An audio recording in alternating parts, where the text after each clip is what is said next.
Hello, আচ্ছা আচ্ছা ঠিক আছে। না না সময় লাগবে না, আমি আসতেছি। আচ্ছা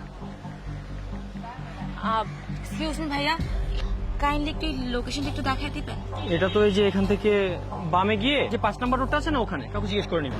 আচ্ছা ভাইয়া, আমার কোমরে না অনেক বেশি পেইন, ব্যান্ডটা পড়ে গেছে, যদি একটু উঠাই দিতেন তো। ও হ্যাঁ হ্যাঁ অবশ্যই।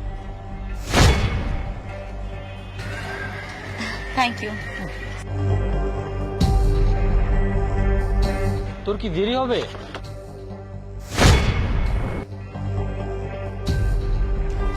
আরে আপু, এই টাকাগুলো আমার। সরি, এই টাকাগুলো আমার টাকা। দেন এই টাকাগুলো আপনার হবে কিসের জন্য? এই টাকাগুলো আমার হাতে ছিল, আমি হোঁচট খেয়ে পড়ে গেছি, টাকাগুলো নিচে পড়ে গিয়েছিল, টাকাগুলো আমার। আরে আপু, একটু আগে টাকাগুলো আমি এটিএম বুথ থেকে বের করে নিয়ে আসলাম। সরি, এই টাকাগুলো আমি এটিএম বুথ থেকে বের করে এনেছি, আর এই টাকাগুলো আমার। আর একটাও কথা বাঁচাবেন। দেখেন আপু, এই টাকাগুলো আমার খুব কষ্টে উপার্জিত টাকা, টাকাগুলো আপনি দিয়ে দিন।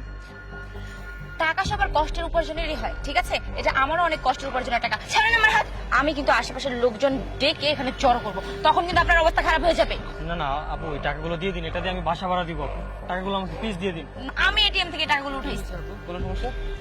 দেখেন না ভাইয়া, এই টাকাগুলো নিয়ে আমি এটিএম বুথ থেকে তুলে এখান দিয়ে যাচ্ছিলাম, হুট করে আমি হোঁচট খেয়ে হাত থেকে টাকাগুলো পড়ে গেল, এখন সে দাবি করছে টাকাগুলো নাকি তার। না না ভাই, টাকাগুলো আমার। একটু আগে আমার পকেটে ছিল, এখন দেখি টাকাগুলো উধাও, তারপরে পড়ছে এটা আমারই টাকা। এখান থেকে উনি নিছে আমার কাছ থেকে টাকাটা।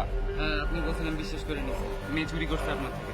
আরে ভাই, একটু এক্সপ্লেন করতে দেন আমাকে। আমি এখানে দাঁড়িয়েছিলাম, ফোনে কথা বলতেছিলাম, হঠাৎ করে ফোন বের করার সময় আমার টাকাগুলো পড়ে যায়। উনি হয়তো আশেপাশে কোথা থেকে দেখেছে, এসে আমাকে লোকেশন জিজ্ঞেস করার বাহানায় ওই টাইমে ওনার হাত থেকে এটা পড়ে যায়। আমি এটা উঠানোর সময় টাকাগুলো নিয়ে নিছে। এখন এখানে হাত থেকে না পড়লে তো আমি দেখতামই না। হঠাৎ করে টাকা পড়ছে, আমি পকেটে হাত দেখে দিই আমার টাকা নাই, আমি তখন বুঝতে পারছি এটা আমার টাকা। ভাই আমার কার্ড, আমার টাকা, আমি উঠাইছি টাকা, এখন নাকি আমার টাকা তাকে দিয়ে দিতে হবে? কাহিনী সাজাও ভাই। সাজাইতেছো তুমি। মেয়ে টাকা চুরি করছে, আমি বিশ্বাস করতাম তোমার কথা। ভাই ওনাকে কিন্তু একদম ছাড়বে না, ঠিক আছে? আপনি জানাব, আমি দেখতেছি। আরে তোর পুলিশে দেওয়া লাগবে। তারা মোবাইল কই? তো মানি ব্যাগ, মোবাইল, এই মোবাইল তুই চুরি করছিস? মোবাইল তোর কাছে, টাকা চুরি করছিস আর মোবাইল চুরি করছিস? আরে ভাই, কি যাতা বলতেছেন? আপনার মোবাইল আমি কোত্থেকে নিব? আমি তো আপনার সামনে দাঁড়ানো। আচ্ছা, বিশ্বাস না হলে আপনি আমাকে চেক করেন। তুই লইছিস আমি জানি। যদি তুই মোবাইল লস নাই, দেন, পুলিশে না ফোন দিবেন, দেন। শোনেন, সবসময় হঠাৎ করে এভাবে এসে কাউকে জাজ করবেন না। আর এমন না যে সবসময় মেয়েরাই ঠিক হয়। আগে এসে বুঝবেন সিচুয়েশনটা, দেন কাউকে জাজ করবেন। আমার টাকাগুলো মেরে দিচ্ছে, আপনার মোবাইলটা মেরে দিচ্ছে।